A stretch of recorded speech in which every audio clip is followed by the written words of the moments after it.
कुछ अच्छा हैंडओवर है क्या? अच्छा हैंडओवर तो नहीं है, नहीं है। एक थ्रिलर फिल्म का क्लाइमैक्स अब आपके सामने आकर खड़ा है। तो जिस तरह का रिस्क ऑफ हमने कल देखा, उस तरह का रिस्क ऑफ कल वॉल स्ट्रीट पर भी देखने मिला, उस एक्सटेंट तक नहीं मगर रिस्क ऑफ देखने मिला, क्योंकि लगभग सारे एसेट क्लासेस कल गिरावट के साथ कामकाज कर रहे थे। फिर चाहे वो इक्विटीज़ हो, चाहे ट्रेजरी यील्ड्स में गिरावट हो, बिटकॉइन में गिरावट हो, सारी चीज़ों में कल गिरावट थी। सिर्फ तेल की कीमतों में उछाल था तो वो एक एडिशनल हेडविंड थी। और पूरी सेशन में कल अमेरिका के बाज़ारों में भी एक वॉलेटाइल सेशन ही रहा, जिसे आप कह सकते हैं। आपने कहा डर का इंडेक्स, जो हमारा इंडिया विक्स है, उनके वहाँ जो CBOE विक्स है वो 22 के स्तर पर बंद हुआ कल। तो एक बड़े इवेंट के नज़दीक आप आते हैं तो वो तो थोड़ा सा स्वाभाविक है, क्योंकि जब हमारे चुनावों के नतीजे भी आने वाले थे तो हमारा विक्स भी 25-30 तक चला गया था। तो यहाँ पे भी 22 के लेवल पे बंद हुआ है CBOE विक्स। तो ये एक चीज़ थी। सिर्फ एक अच्छी बात ये थी कि एनवीडिया के शेयर कल अच्छे चले, थोड़े बहुत अच्छे चले, क्योंकि डाउ जोन्स में एनवीडिया अब शामिल हो जाएगा फ्राइडे के सेशन से और वो इंटेल को रिप्लेस करेगा।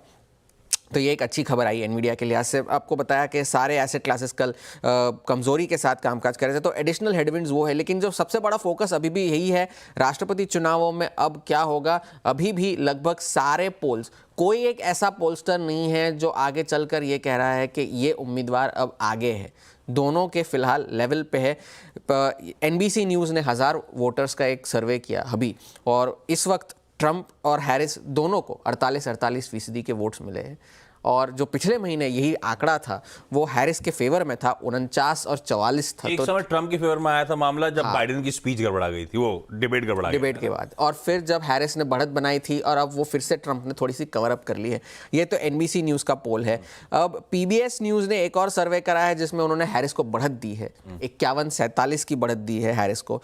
तो अभी भी कोई एक क्लियर रुझान निकल कर नहीं आ रहा है अमेरिका से। कल अगर सब सही रहा तो लगभग हमारे वक्त के हिसाब से 10 साढ़े 10 बजे तक एक तस्वीर सामने आनी चाहिए, अगर सब सही रहा तो। क्योंकि एक अनसर्टेनिटी तो ये है कि अगर एक बहुत क्लोज रिजल्ट आया तो कोई एक पक्ष मानने को तो तैयार होगा नहीं, कोर्ट्स में जाएंगे तो ये लंबा खींचेगा मामला।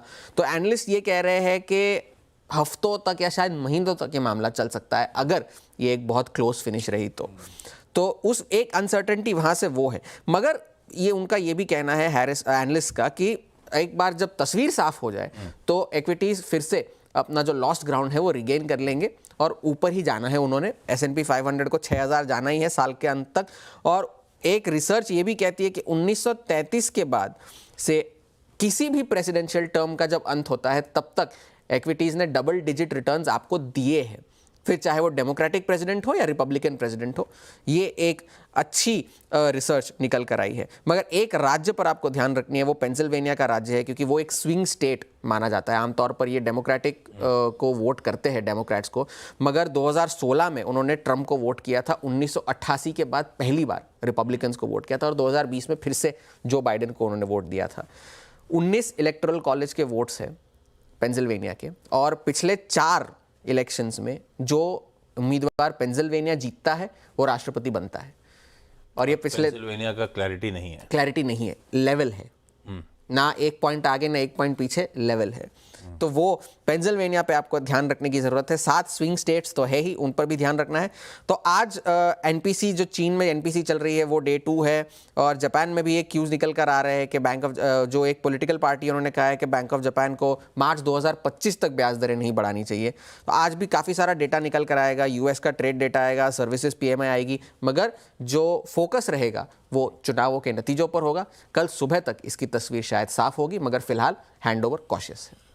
हैंडओवर भाई, दुनिया का सबसे पावरफुल जॉब, उसके इलेक्शन सामने खड़े हैं, थोड़ा बहुत कॉशियस रहना ही चाहिए।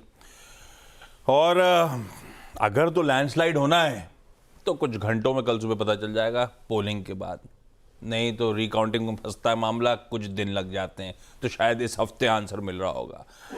और अगर मामला और पेज लपक फंसा, कोर्ट केसेस में पहुंच गया, तो फिर तो आउटकम राम भरोसे है। खैर देखते हैं, आज रात के बाद सब क्लैरिटी। कल सुबह जब अपन बैठे होंगे तो कुछ कुछ आइडिया लग रहा होगा, है ना। एग्जिट पोल करते हैं वो लोग, एग्जिट, यही सारे पोल्स जो चल रहे हैं उन्हें आप एग्जिट पोल्स नहीं कह सकते, मगर वैसे वोट डालने के तरीके भी बहुत हैं, कई लोग तो वोट डाल चुके हैं, तो ठीक है, एग्जिट पोल जैसा ही माहौल है। ओके, यह है ग्लोब की तस्वीर, थोड़ा सा कॉशियस। सबसे इंपॉर्टेंट इवेंट इस हफ्ते का सामने खड़ा हुआ है।